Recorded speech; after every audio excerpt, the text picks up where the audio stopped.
Hey everyone, happy Friday. It's Friday. Thanks for joining us once again to chat a little about real estate and a lot about San Diego.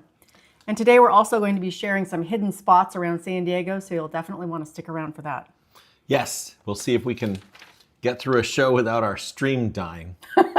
We've had some technical difficulties recently, but you were crawling around in the attic doing some stuff with cables, and hopefully all the trouble is behind us now. Yes, let's hope so. Okay. I reconfigured the network so that this machine is hardwired, and the cable, it was hardwired before, but the cable inside the wall was too old. Well, it's we all know new. how unpleasant that can be. Yes. And isn't it fun to crawl around in the attic and string cable? All right, well, let's do the real estate portion of our evening first. We'll talk about the real estate market for exactly 1 minute. Are you ready for that? Yes. Okay. And go. Okay, this week in San Diego real estate, the number of homes for sale continued to increase, although not as much as the week before. The first week of January, we saw an extreme spike in new listings. That fell off just a little bit over the last 7 days, and pending sales bounced up the first week and then are still increasing, but again, leveling off a bit. So buyers and sellers both waking up here in 2025, and interest rates continue to be ugly. Looking at the primary mortgage market survey by Freddie Mac, 7.04% is the average over the last 7 days. And I go into more detail in the long form version of San Diego Market Watch as to how the heck can rates keep going up when the Fed is cutting, and explain that. Now, median price was up from November to December, and that's what's going on. All right. Okay, well, we can now move on to hidden spots around San Diego. Do you have a favorite hidden spot in San Diego? I lingered a little too long on the rate topic, but you know. Well, that's okay. It's hard to be live and talk for exactly 1 minute about the topic, but I think you did pretty well. What was your question? Do you have a favorite hidden spot in San Diego? Ooh, hidden spot. Hidden spot. Well, not exactly hidden. I really like the Penasquitos waterfall. Okay, well, a lot of people don't know about that, and that is a cool spot. The ranch house there is pretty cool. What other hidden spots do I like? I mean, I have a spot that I like to go and see, but it's sort of it's not exactly a fun spot. The PSA Flight 182 impact point is not a lot of people know exactly where that is. Anyway, it's not like a fun celebratory spot, but it's interesting for those of us that are interested in San Diego history and aviation. All right, well, let's move on to some fun spots now. You ready to look at some fun spots? Fun spots. Fun spots. Not places where airplanes crashed. No, not yet anyway. All right, so the first one is Sunny Jim Cave Store in La Jolla. Okay. Have you ever heard of this place? I have heard of this, yes. Okay, so it's a wood shingled house. It doubles as a retail store and sells all manner of beachfront necessities. Okay, so apparently beachfront necessities are watercolor paintings, jewelry, and snorkel gear. Okay. So if you're going to the beach, you've got to have watercolor paintings and jewelry. Especially if you're going to snorkel. You got to take those watercolors with you. Right. Okay, so it has a back entrance that descends into a sea cave. And it has really, really good views. So this is the only entrance to a sea cave in California that you can get to by land.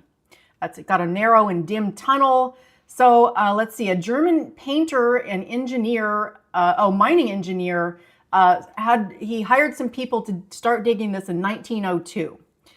And he wanted to be able to charge people to see stuff in the cave. So you used to be able to go down by a rope. Well, now they have a steep staircase, which is apparently somewhat treacherous. Interesting. Yeah. So after he died, his fellow La Jollans were surprised to find that his widow had arrived to run the shop, considering they didn't know he was married. So she shows up, runs the shop, and in the early 1920s, the tunnel is used to smuggle alcohol into San Diego. Of course it is. Yeah, okay. So now it's a historical landmark. Let's find out where it is. Oh, wait, first let's look at some pictures.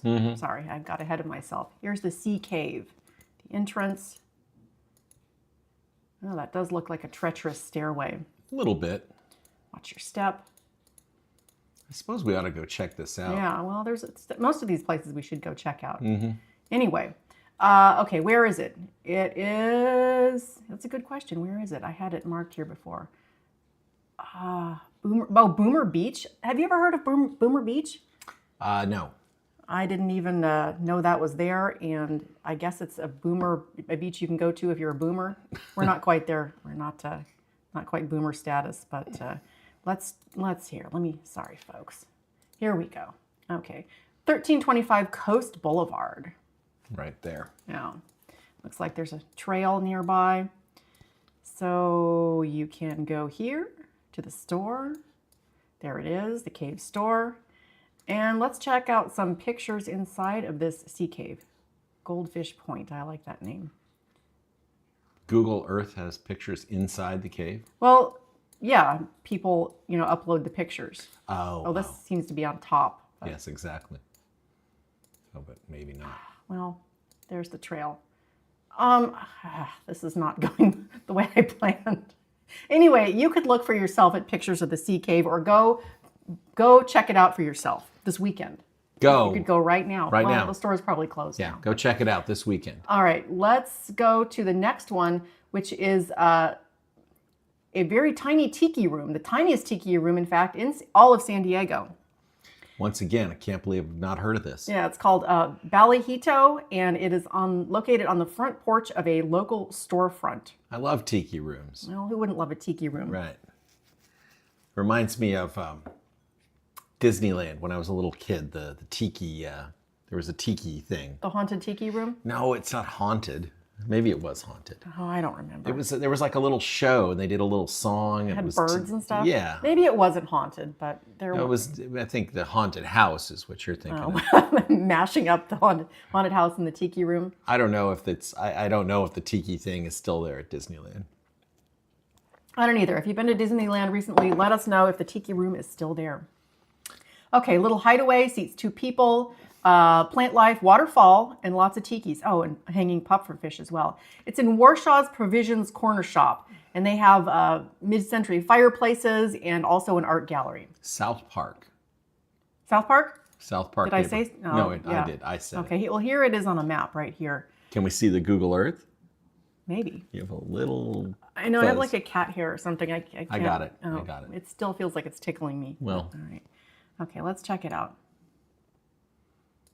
All right. This is interesting. It's only seats 2. It looks very unassuming. I guess this must be over here, the tiki room. Nice. All right. Well, let's go. Okay. So I found on Instagram they've got like a little tour of the tiki room. Cool. Let me get us out of the way here. There's the puffer fish as promised. It would kind of suck if you went there to see the tiki room and there were already 2 people sitting in there. I guess you just have to wait. Anyway, another thing we need to check out there, the tiki room. Excuse me, can y'all get out of my tiki room? Next one, abandoned freeway stub on State Route 163. Now, I know you like roadways and stuff, and I don't know if you've heard about this. No. But, okay, so in the 1960s, San Diego was planning to expand the 163 through Balboa Park to an 8 to 10 lane freeway. People didn't like it, and they put a stop to it, but not before they began construction. Wow. Yeah, so there's a stub that you can still see today on the Bridle Trail in Balboa Park. So it's somewhere over here. So you'd have to walk along this trail here. Well, here, we move this over here. There you go. You can see it now. This trail here and find this freeway stub. So here's a couple pictures of it. Oh, it's got a stamp on here. Daily Corporation 1961 contractors. Well, I'm glad that they didn't, tear that up. And yeah, I mean, it would seem a shame to tear up part of Balboa Park just to widen the 163. Very unassuming here. Although there are certainly parts of 163 that could use a little more bandwidth. Well, anyway, this doesn't look like much, but it has a lot of history there, and you can go find it. So there's the 163 there in the background, and so it would have been all the way. Wow, that's That would have been quite a project. All right, next on the list is the miniature Taco Bell. I bet you didn't know about this either. I've never heard of this. What is it? Miniature Taco Bell. Okay, so it's right by a full-size Taco Bell drive-through at the corner of College and University. So it's modeled after the city's first Taco Bell. So the first Taco Bell was opened from 1965 to 2008, and now it's been replaced by a more modern building, but they still have this tiny version there. So it's right by the drive-through window, and you have to like kind of walk over to it. It looks like. Oh, so you kind of have to like. You have to go find it. You have to be eating at Taco Bell almost. Or just walking through there. That's a cute little Taco Bell. Anyway, College and University. Oh, we'll look at it. We'll look at it on a map in a minute. That's right by San Diego State. Yeah, so John could go there. I've walked right by that Taco Bell. It's even got the old cute old Taco Bell sign. Yeah, look at this. We have to go see this too. That's cool. Yeah, that's interesting. Okay, so here it is on the map. Here's the Taco Bell. I'm going to Google Earth over, and you can't really, let's see, I don't know if there's any, I think the closest, it's right over here. So you can't really see it very well. It's over by this parking lot. Huh. But yeah, there it is over there. Gee, the new Taco Bell looks so much better. That sort of, unassuming purple and brown. Going around to the back of it. Yeah, there's the back of it though. Yeah, you can kind of see it there. Mm-hmm. Oh, there's the cute little sign.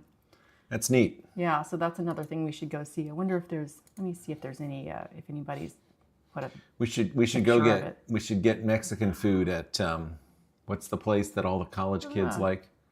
Trujillo's. Yeah. We should get a burrito at Trujillo's and walk over there and eat it while we look at the Taco Bell drive-thru. I've been to Trujillo's and it wasn't my favorite, but John, I trust his food knowledge and he seems to think it's all right. So. Well, I'm just saying, eat some other better Mexican food while you stand. How about Mariscos El Prieto in University Avenue? Sure.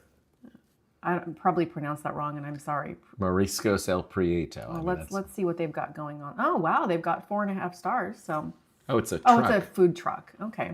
Some of these Mariscos food trucks are really good. There's one, I don't know if I haven't been in a long, long time, but there used to be one that was in the parking lot right off of just east of Mira Mesa Boulevard, and they had some pretty good Mariscos. This almost looks like an actual restaurant. They've got like a little tent set up and stuff. Okay, so we should go. I mean, we have to go, right? And get some tacos here, and then go check out this Taco Bell. And I can't believe nobody has posted. I mean, we have a 360 camera. We could go take a picture of the little Taco Bell and upload it to Google Earth. So it seems like that's something we should definitely do. Yes, we should definitely do that. We should endeavor to upload 360 images of all the stuff that isn't on Google Earth. All right, well, I have one more. Oh, all the stuff that's not on Google Earth? Well, that's going to take a long time. But in San Diego. Okay. One last thing. Mick Jagger's urinal in the gas lamp. Okay. So the gas lamp's oldest sports bar has a urinal marked with a golden plaque that was allegedly used by Mick Jagger. I assume the urinal and not the plaque was used by Mick Jagger because that wouldn't make a lot of sense. So it just so happens that Mick Jagger used the urinal shaped like the Rolling Stones mouth thing? I'm not sure. I think they might have. What's the story? Okay. Here? So this bar, it's the oldest in San Diego, 1880. Well, all right. Okay, it used to be a brothel and a basement speakeasy at different times. Established in 1885. Okay, so it says here, the joint was originally assembled in Boston, then schlepped around the tip of Cape Horn to the opposite coast via ship. Now, are they talking about the whole bar or the urinal, or I'm not sure exactly what. Well, I don't think they had a Rolling Stone style urinal in 1885. I mean, but it seems equally unlikely that they would build an entire sports bar and ship it around Cape Horn. So, hello, can you please ship me an entire sports bar? Oh, jolly good. Yeah, of course. Right away, chap. Right away, old chap. Now, see, Mick and Keith are old, but I don't think they're that old.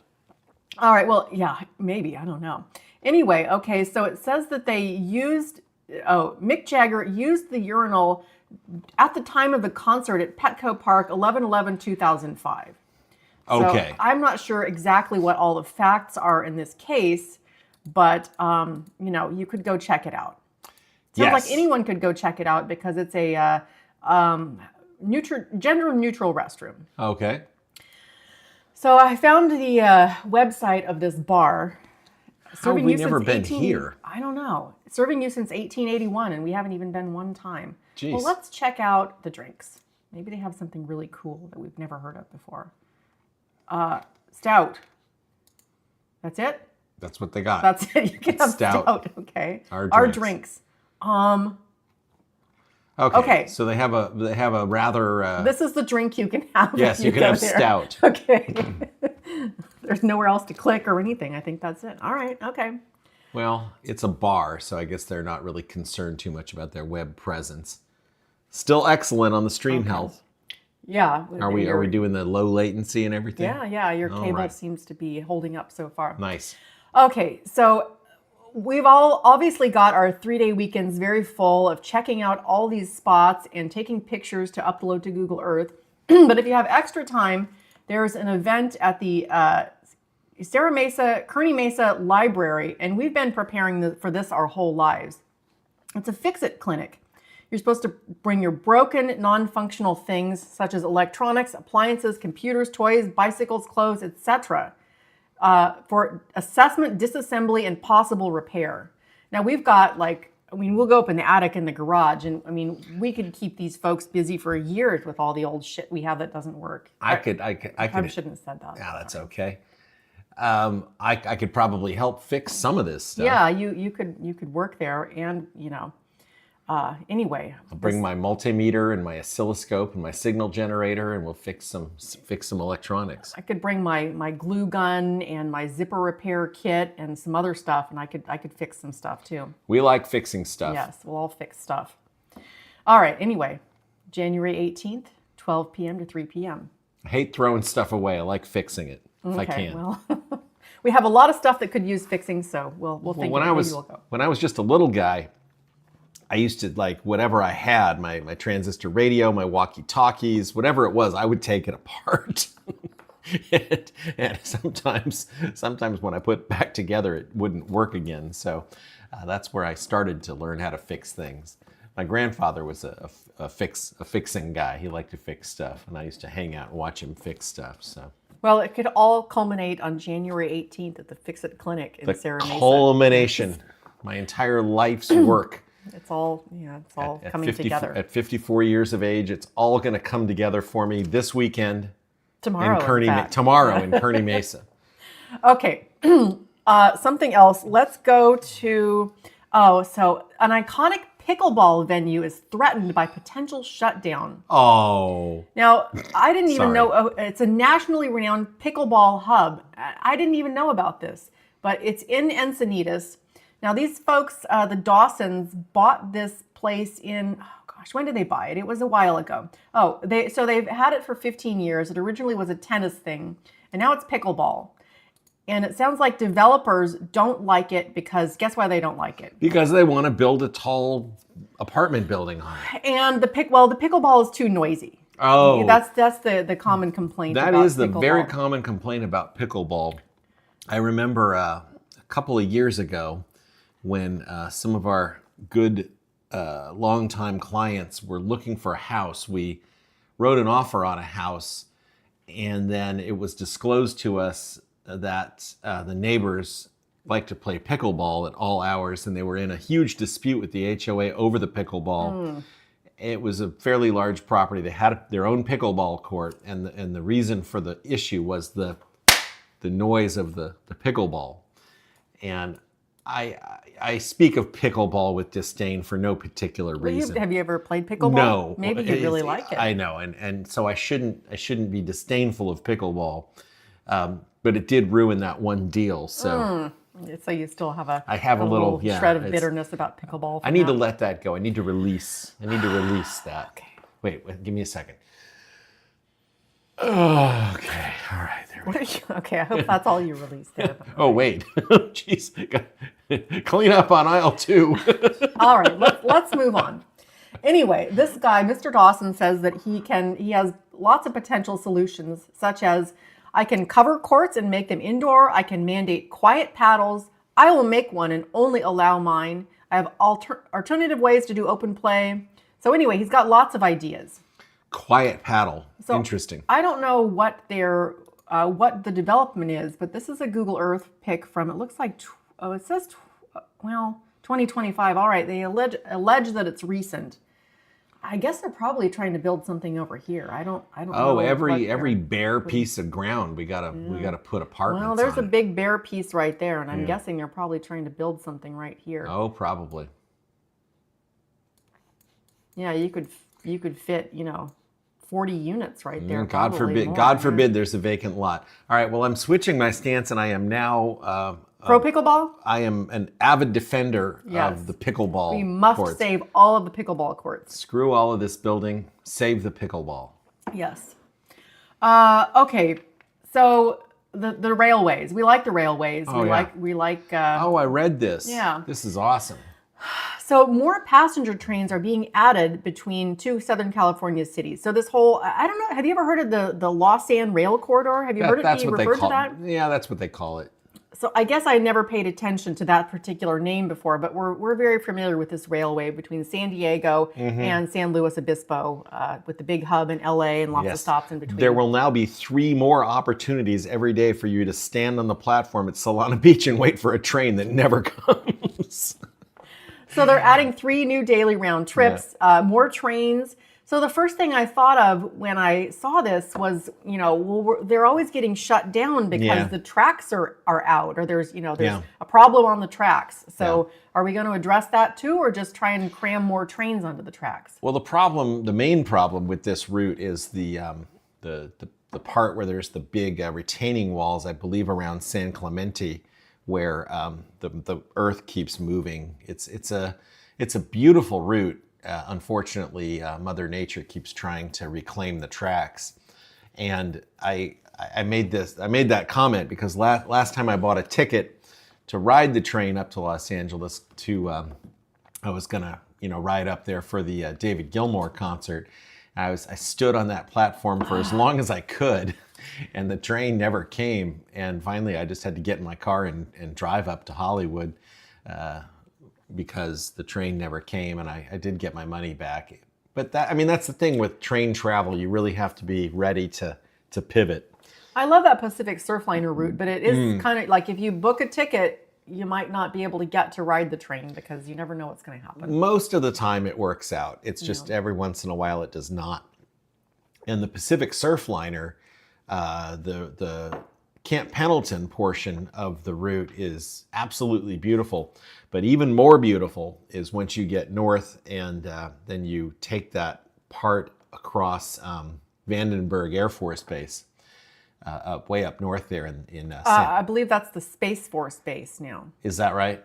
Vandenberg Space Force Base. Oh, geez. Okay. I think we talked about this, but it's a couple of years ago. Did they rename it? Yeah, it's the Space Force Base. Okay. Now. We're still streaming. We are still streaming. I'm going to go off script and Google it. Vandenberg. I used to. Oh, okay. Maybe I'm wrong. Oh, no, okay. Yeah. Huh. Vandenberg Space Force Base. Okay. I don't want to go down a rabbit hole, but the logo here, come on, people. What does that look like? Yeah. All right, anyway, Vandenberg Space Force Base. Commander Riker. Number 1. I order you to... I order you to change the name of the Air Force Base. Okay. What we're looking at? Not pickleball. No, we moved on from that. Okay, so the trains. That's cool. Well, that's more cool. Trains. They're adding three more trips, and that's great. If I don't remember what the problem was when I tried to take it last time, but the train was stuck. It couldn't. It seemed like it got stuck to some other train or something. Oh, there was some. They kept updating me on the app and saying that my train was stuck behind another train, but my train was going to push the other train, but then it never happened. So, anyway. All right. Well, I love the train though. Yes, love the trains. So, okay. So we're going to do a News 8 throwback. I don't know why only CBS 8 has these throwbacks, but they're really good. At least I think so. So I it's found one. awesome. Yeah, I don't know why the rest. I don't know if 8 is the only one. Oh, is this the one where they go to the first In-N-Out burger? Did we already watch this? No, I watched it. Oh, okay. Well, we're going to watch it tonight, and we're sorry if you already saw it. Man, But this makes me want an In-N-Out Okay, burger, I'm though. going to turn on the audio. Oh, I'm so hungry. All right, well, we're almost done here, so let's watch this video. Why would someone drive 40 miles for a hamburger? Because It is so fantastic. I can't believe it. There's no words to express. And why, you ask, Now, would is that someone a wait in cougar? line an hour car? for a burger? Because it's really, really good. And this the what one in burger Lemon would make Grove? otherwise normal I don't know. people Hopefully they'll threaten tell us. complete strangers? Nobody better make me drop my food. Well, this burger would. This is In-N-Out. Yes, a burger legend from Los Angeles has arrived in Lemon Grove, Ah. and the response Yeah, has Lemon been Grove. overwhelming. I didn't realize Isn't that there was a the certain first fear one in in your San heart Diego when you're County. dealing with people that are crazed over burgers? I tell you, everybody's been fantastic. There's no fear, it's just the happiness. Well, 7,000 burgers a day would bring a smile to almost any fast food manager. It also brings crowds that can turn nasty, like the guy that cut into the line with his truck. He got nose to nose and was doing damage to a person's vehicle. And this is a Wow. burger that inspires No that kind of burger is worth emotion, the that. double-double. It goes for Cool $2.20, and it is. $2.20. It has lettuce, tomato, and That's interesting Toast the because buns, and everybody ought to have toasted buns. they this add is, grilled onions on request, and they wrap them in 1990, paper, so all at lightning speed. 35 years I found later, the a fries good here, double-double and the was like shake's great. But is it worth $6.60, I this think? kind of frenzy? I tell you, there's It's nothing going like up, In-N-Out but not burger. like And if crazy. you think I'm arguing with this crowd, well, think again. For Yeah. News 8, I'm the Unknown Eater. The cost of In-N-Out food hasn't Are you worried that skyrocketed using as your home much, it address seems for like, business as puts your other. privacy at risk?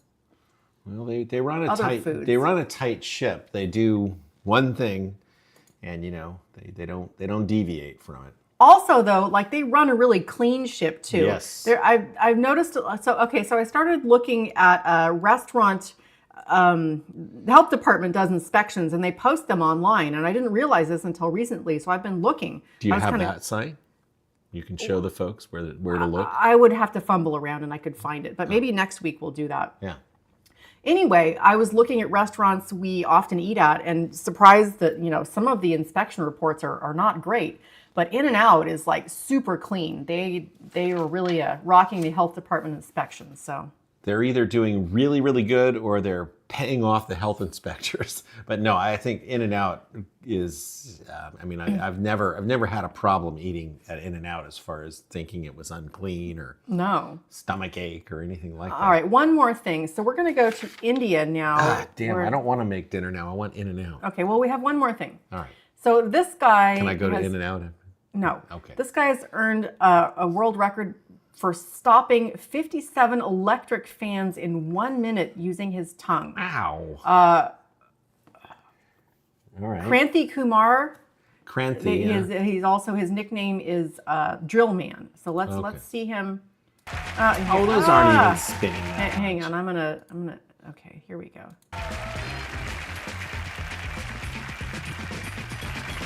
I'd be afraid to get. I would have put my hair back like in a bun or something if I were him. Yeah, I mean, 30 seconds.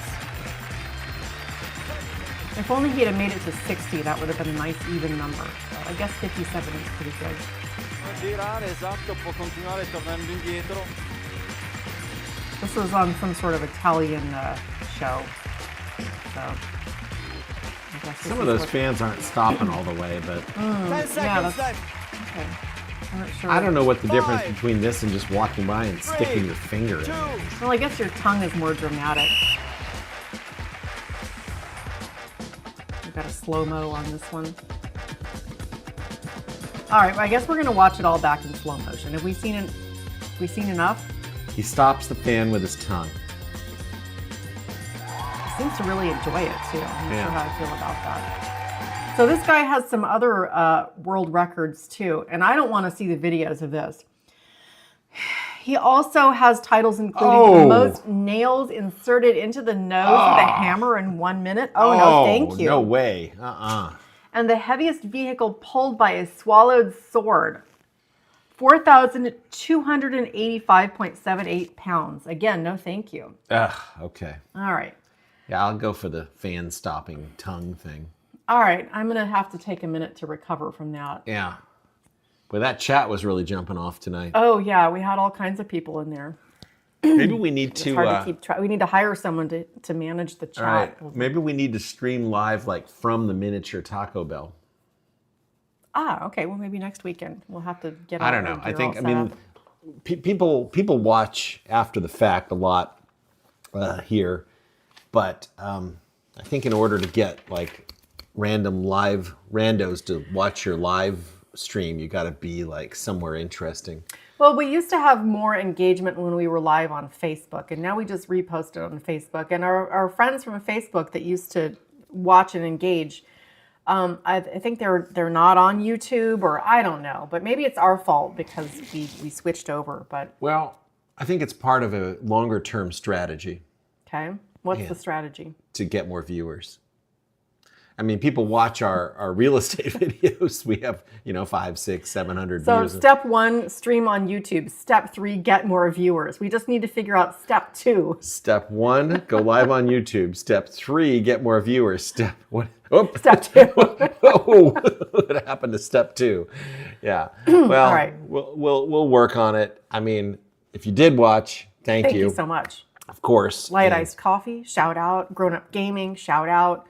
Art, where you at? What's Don, up? What's up, Art? Yeah, I think we lost Don. Drum Adrian, where did you go? Oh, Lil Gangsta Earn, where you at? Who knows? All I know is we're gonna keep doing this, and sooner or later it's gonna blow up.